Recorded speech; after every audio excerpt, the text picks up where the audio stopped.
guys, it's Christy again, the Nursepreneur Investor Hub. In this channel, I'm going to talk to you guys about my investment property from hell. Wait, okay, are you guys ready? If you're just joining, thank you so much for joining me. This whole YouTube podcast channel is all about me educating nurses on how to invest in real estate, the pitfalls to avoid, and so they can take this information and apply it in their investment journey. Don't forget to like, share, and subscribe. My name is Christy Asa on all social media platforms. So now let's talk about this. My real estate investment property from hell. This was kind of those deals where you could not walk away from because you're already committed and then it was going to be show, excuse my French, if I walked away from it. So this was a deal that it got stuck in my throat and I was like, how can I get rid of it? And what I learned, not all money is good money during this deal. So the seller reached out to us and she wanted to sell her home, but she had just bought this house. And this is way back when. She said she didn't like it anymore. She literally was in it for less than a year, if I must be honest. And I'm like, okay, you have no equity in this house. Most investors will not want it. How can I get rid of this property? Okay, I was like, okay. I sent it out to my advisor, like, it's too new, we don't want it. What happened was, I was like, okay, let me think. And she was like, wow, I don't want the house anymore, and da da da da. And then I was like, okay, well, maybe we can help. How about this? How about you giving us 3 months to help you find a buyer and sell this house? And she was like, okay. But she was really rude and disrespectful, and if she felt like maybe we were supposed to buy the house, and not sure what she was thinking about. But to me, I was like, which I should not have done, but I was so bent on helping her get a buyer. And like I said, guys, not all money is good money. This was my investment property from hell. I took on this property. She was paying about $800 a month. She moved out of the property. She got some money back, and then we held onto the property. But immediately what I did was I put a for rent sign outside the house, and I started getting so many calls. But why I'm getting this calls, I did not like the energy. Do you know how a deal is just already cursed from the beginning, and you're like, I kept thinking about it, like, do I really want to deal with this property, or don't want to deal with this property? What am I doing? You know, do I want to put somebody in there? Do I want to sell the house? I was just going, my head was just going in circles about this property. I said, you know what? I'm going to sell this house. I don't want it. I don't mind if I lose money on the deal. I just got to get rid of it. I reached out to an agent in the area and I said, hey, and I'll talk to you guys in the next video how to vet agents. Agent is there to help you sell a home, a good agent, okay? So I reached out to an agent in the area and I said, hey, can you help sell this home? And I told her exactly what I wanted. And she was like, you know what?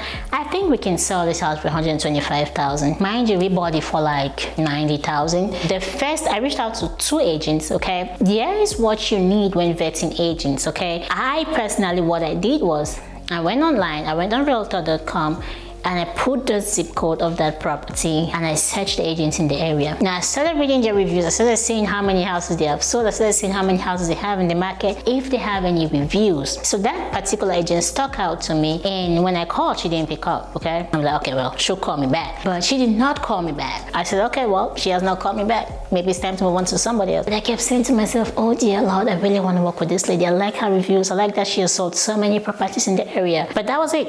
So it was like time to move on to the next agent because it's already more than 24 hours. And I went on Facebook and I posted like, hey, I'm looking for an agent in X, Y, and Z area. And people were like flooding me with like, I'm an agent, I can do this. I'm an agent, I can do that. And then somebody reached out to me and said, this agent, call her, she's your go-to. I said, oh, I already called her, she never called me back. And immediately that agent called me and said, Christy, I'm so sorry, I did not call you back. Yes, I'm ready, let's do it. I'm on my way there right now. Listen to that, I'm on my way there right now. Speed, I'm all about speed, okay? Speed and respect for somebody else's time. She said she's on her way there right now. So okay, but I had contacted another agent prior to that, and the agent had gone there, took pictures, and said we can list it for $90,000. I said, ma'am, no, thank you. I appreciate your time, but I'm not trying to list the house for $90,000. I just say this to say that she didn't really take time to listen to me, like what I really wanted, what I was trying to do. And I said, you know what? No, but I'll keep looking for somebody else. That is not what I want from the house. I know the house can sell for more. I mean, I'm not an appraiser or anything, but I do know it can sell for more. So my other agent came back and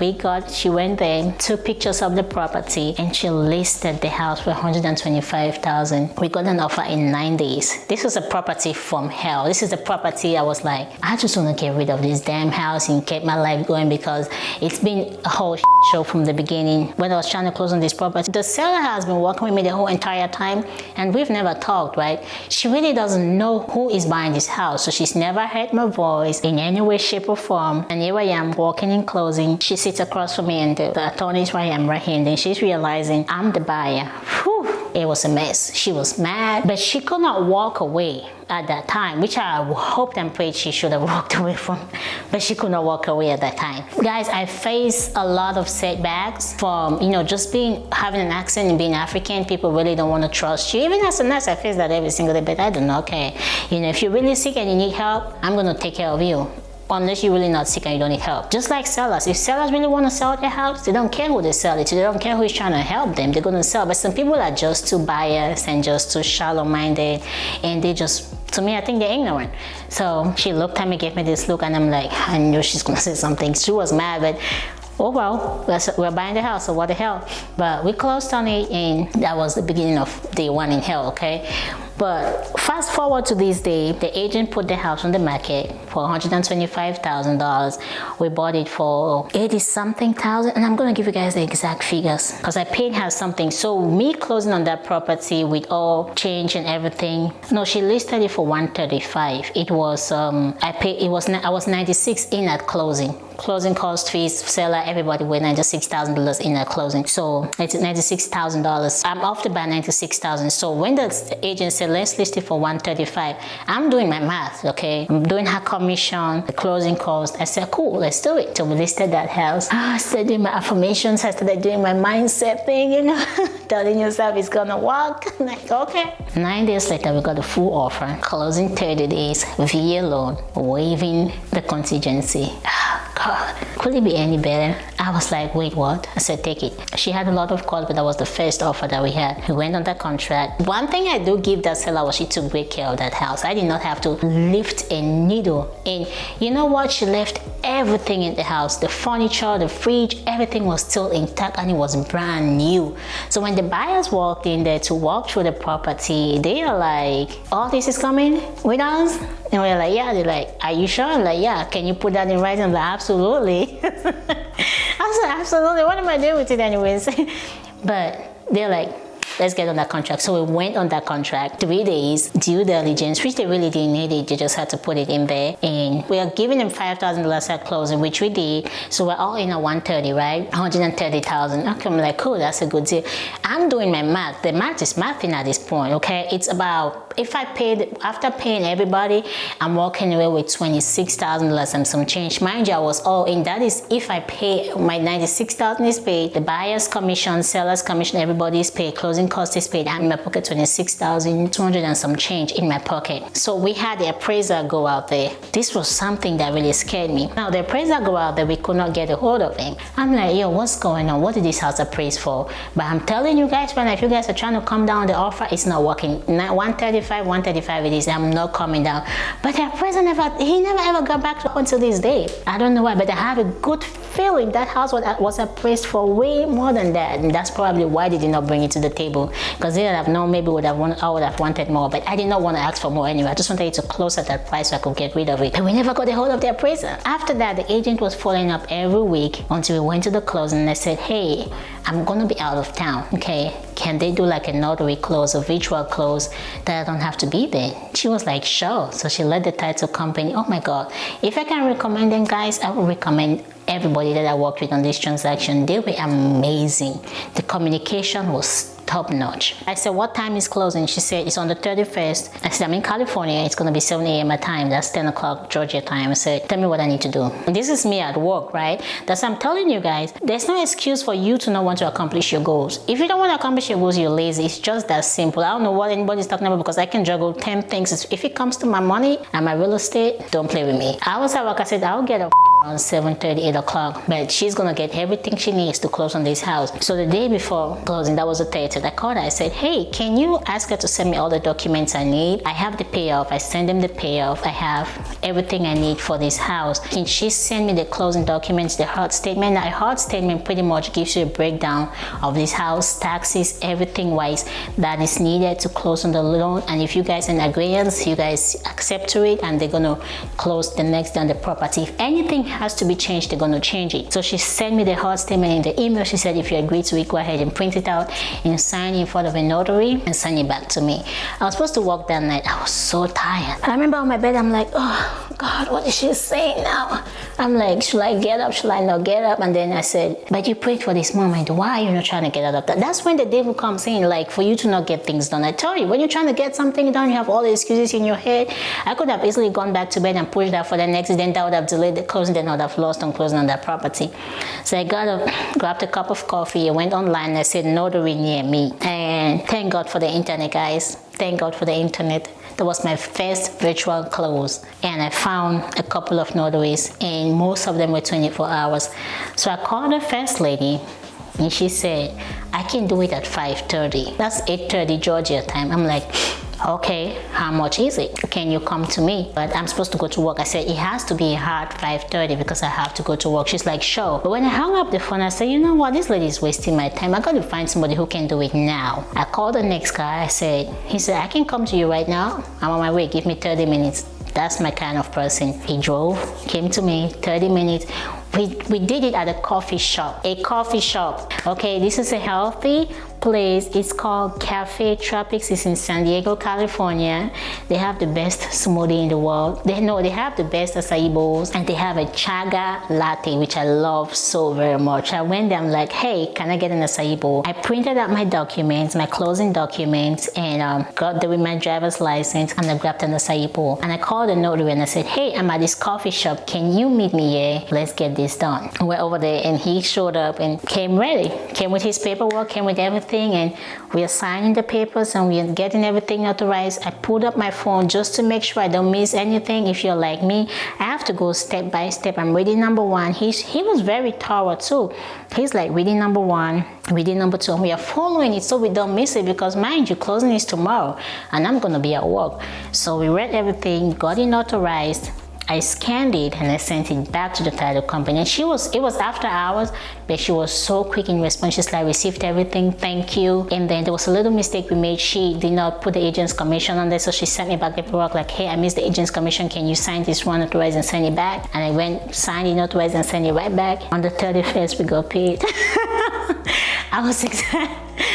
Do you know, I mean, that was the feeling I had from that relief of getting paid was unmatched, because it's like half our payments have gone away just by me selling that house, because that seller was crazy. When I say crazy, I mean crazy, like crazy. Even her neighbors were like, you bought this house? She crazy, she really crazy. The neighbors were like, she doesn't have a job, so all she does is go online and find problems, so she's crazy. Real estate is your avenue to getting what you want. I sold that house. The funds I'm going to use for that house is going to help towards the down payment of my next investment property. I was so grateful to God that this property, even though it was a nightmare from the beginning, but the closing to another buyer that we provided home for, it was so easy. It was something that I didn't even have to, like, oh my God, but I didn't have to stress about this closing. But those funds is helping me purchase another investment property. Think about the future. Think about what you want to accomplish. Yes, at that time, I could have easily walked away from that deal. At that time, I'll be like, you know what, I don't want to deal with it. But who knew? I did not even know that house was going to give me money like that. I was just trying to get rid of it. But it came just at the right time when I'm trying to close on another investment property. $26,000 and some change, and I shared this on my Instagram story before. I'm going to create a whole story about that. It came right on time, and those funds, they're going to be in an escrow account, and I'm just going to use that to close on my next property. But that was my little story from hell, guys. Real estate is not all easy, it's not all daylight. We do have moments of night, a lot more moments of night than we have for days, but the payday is amazing. When you get paid and what you do with that money after that counts a lot. I could have easily taken that money, go shopping. I could have easily taken that money, paid for my next trip, but I have learned the hard way to invest wisely. So that money is, it's actually going to be my money for my next closing, because it's $26,000 and some change. Like, really, when you get in real estate, you're going to face hurdles, but is it worth it? Absolutely yes. Okay, should you do it? Absolutely yes. Why not? Because you face a rejection, that doesn't mean you're not going to go after your goals. Even nursing is hard. Is it what us going to work? Yes, we go to work, we still take care, we still get paid. So what makes you think real estate is going to be easy? It's not going to be easy. Nothing is easy. Life is hard.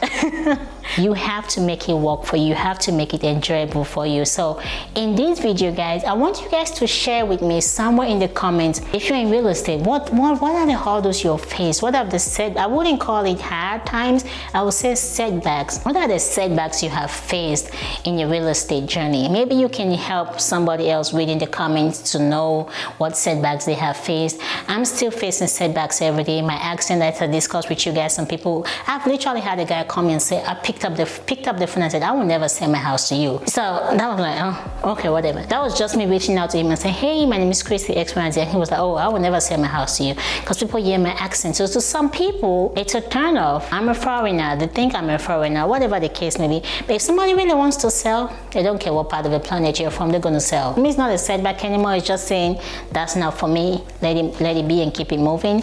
But, you know, my other stories for you guys. But I want to know what setbacks you guys have faced and how have you guys maneuvered through that. Again, thanks for watching. This is the Nursepreneur Investor Hub. My name is Christy Asa on all social media platforms. Don't forget to like, share, and subscribe, and I will see you on the next video. Bye.